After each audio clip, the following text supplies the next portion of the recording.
On Tuesday, it's going to be a different kind of coalition than the traditional Obama coalition. I think she is very much counting on those Hispanic numbers to hold and grow, that is, a real sort of opportunity for her. College-educated whites, particularly college-educated women, and younger voters that, the Bernie Sanders and Elizabeth Warren wing can move out. But those numbers are not great. That sort of enthusiasm that Bernie Sanders supporters were showing during the primary season and Hillary Clinton supporters weren't quite capturing. I think you're sort of seeing the same thing here in terms of Hillary Clinton's early vote and Barack Obama's early vote. He got a lot of passion. But I will say, Aaron, those Hispanic numbers in states like Nevada, which we didn't get into, it's a big deal. I mean, Hillary Clinton in these states, exactly, big growth in Las Vegas area particularly. A lot of Democrats, it looks like she's building up an advantage there. And that's a state that Donald Trump, he's in Reno tonight, that he's really hoping to take away. There was this claim by Donald Trump that there is a silent working class majority out there that was a sleeping giant, that he was going to get to stand up. And he did. But it's Latino. There's a Latino working class sleeping giant that he has awakened. And what you're seeing now is a silent surge on the part of the Latino community. Listen, we always drive in the rearview mirror in politics. It was the black vote for Obama. It's the Latino vote against Donald Trump in terms of election. But here's the thing. It was up until last night, and even polling right now, Donald Trump is leading in Nevada. But it was last night there was a huge get out to the vote surge for those Hispanic voters. 2.5 hour, 3 hour lines. It all came last night at the last minute. Democratic lines. Exactly, when they realized that they were losing. So I don't know if Hillary Clinton's going to be able to pull it. But being a part of this campaign and watching it from the very beginning, there's one thing that we can say. He turned out record numbers in the primaries. He turned out record numbers we're seeing in early voting. There's a good chance that we are going to have record numbers on Election Day. And so when to sit there and say, well, on this point he's 50% already voted, 60%, we don't exactly know how many are going to turn out on Election Day because we've broken all records up until now. And one point to what Van was saying, just in terms of people voting against Donald Trump, this has to be a concern for Hillary Clinton in states like New Hampshire and Pennsylvania, where there is that large Hispanic population, and you can't necessarily count on just voting against the other guy to energize turnout on Election Day. Yeah, we talk each year about so concerned that American voting numbers aren't what they should be. This year, to Scotty's point, we're going to have a record turnout. It could very well be.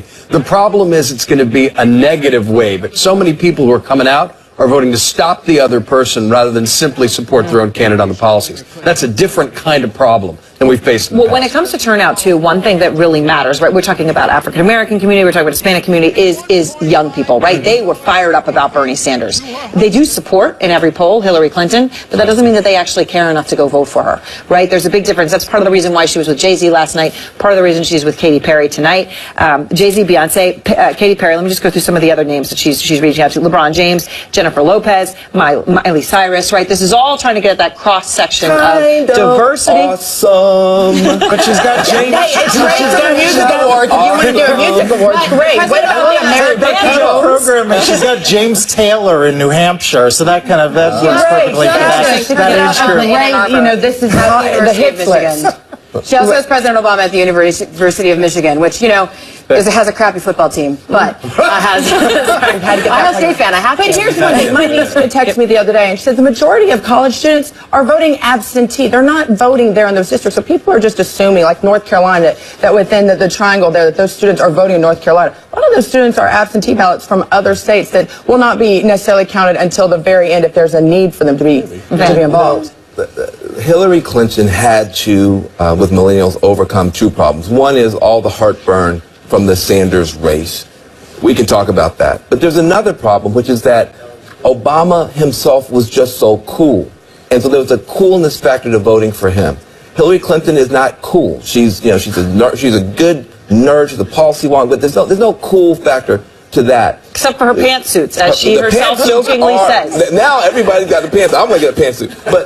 But what she has been able to do, I think, over the past several days and the past week, when you have Funny or Die coming out with really great stuff, you got the great memes going on, you've got these great stars. It's becoming a little bit cool now to be for Hillary Clinton, and that's important for her. And to that front, let's just play her ad, right? Donald Trump put out this 2-minute clip making his case in the final hours. We played that last hour. I want to play what Hillary Clinton put out today. This is an ad airing in 11 states, mostly crucial battleground states, and this is Katy Perry. I got the eye of the tiger, dancing through the fire. I am a champion, and you're gonna hear me roar. Effective, Jamie? This going to Dan get and I turnout? were dancing before the cameras came back on. And you forgot to mention she has Cher in Florida and John Bon Jovi in North Carolina. Look, I think it's very interesting what we're seeing in Michigan, where you're seeing the polls tighten. And let's remember, Bernie Sanders won Michigan in the primary. Yep. There are states with problems. But I want to go back again to the state of Florida. She's doing a little bit better than expected in Florida because of that Hispanic vote, because of Puerto Ricans, which have become, they're about to be more Puerto Ricans than Cuban Americans in Florida. They vote Democratic. The Democrats. Demographic math matters enormously. We did it in 2012. You know, what the Republicans' problem with Hispanics were particularly pronounced in 2012. Romney only did 27% of Hispanic vote. George W. Bush got 40. So this is part of a larger problem that Donald Trump has really just sort of really capped. That ad by Hillary Clinton, to your earlier point, I think is enormously effective for 3 reasons. 1, it's actually inspirational. Inspiration's been something missed from the campaign. 2, it draws on a pop culture reference, which gives a sort of halo effect of What hipness. Vanna sang, Yeah, a what Vanna coolness sang. factor. And 3rd, it shows in the interspersed clips of different points in her career, it makes a point about her commitment to public service over a long period of time. So I think those 3 things make it the most effective ad for her. And the website. campaign has done a very good job. I would disagree there. I think the most effective ad of the campaign cycle was the Daughters ad. Absolutely. I thought the Daughters ad, they've had, and what I was going to say is that ad also, I felt like, really targeted women. A lot of the shots were of women. A lot of the shots were of her with women, and they've done a very good job of targeting that part of the vote that Hillary Clinton really has maintained. And she's targeting women, and obviously effectively so. Yes. Donald Trump is trying here. In the final few days, we had Melania Trump give a speech the other day. Melania Trump was on the campaign trail with her husband today, trying to humanize him, make him seem softer in the crucial battleground state of North Carolina. Here's what she said. Donald is a wonderful husband, father, and grandfather. He's strong, he's determined, bold, and decisive. He's also compassionate, thoughtful, giving, and loving. Donald cares.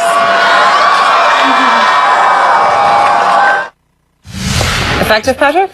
Yeah, I thought it was a nice move that he went over there, that there seemed to be, some chemistry, Affection. some affection, the word I'm struggling for. No affection, and it was nice. It just felt, this is a side, Donald Trump has gotten in his own way so much during this campaign, but the side of him that has sort of a sense of humor, that can be improvisational, that can feel like a real person as opposed to sort of a more robotic something spontaneously. I just heard you say sweet. It was sweet. He did something spontaneously that wasn't mean to anybody. So it was doubly wonderful. But here, Man has a soft spot. he does have a very much. He held a baby the other day.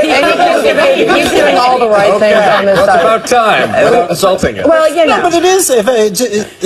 This you have to ask the question. Unfortunately, Melania Trump came out of the Republican convention very singed, and you have to wonder if she had been out there more, if she had and everyone has to gain their sea legs, as a campaigner. It takes some time. But if she had been out there more, boy, she would have been such a powerful surrogate for him, especially in early October when the women were coming forward with their Is there any accusations. doubt that anybody running against Hillary Clinton was going to be termed to be sexist? We were going to have to fight this battle 2 years ago. I recognize He's we a were going to special be case. fighting this. Any man, this made it But in easy. 2012, they did Mitt Romney as being sexist. They've done John McCain. Every Republican who's run against a Democrat, and now especially with a female as the Democrat leader, the sexism was going to be the target. It would have helped him if she had been out Not there. everybody had she'd their been out Access for- Hollywood tape talking about about grabbing. And if And you know what? The Out election there. was then Okay. fine, but this year we had Obamacare come out, and those premium notices counter, I think, a lot what the daughter commercial did. A lot of people are paying The more. points you just made. Pause off for a moment. Out front next, Hillary Clinton. She's going to be speaking. We're going to be taking it live at that Katy Perry concert in Philadelphia. You're going to hear that here. And also, live pictures of Donald Trump's final push in battleground Nevada. We'll be going there live. And we'll also go to North Carolina. It is the state that could turn this entire election. We're live in Charlotte tonight. And then Tim Kaine. He says there are some in the FBI who are actively working to help Trump. He is right. And R. Van Jones in Battleground, Pennsylvania, talking to Trump voters. He went in their homes, had conversations with them, including one mother who defended her support.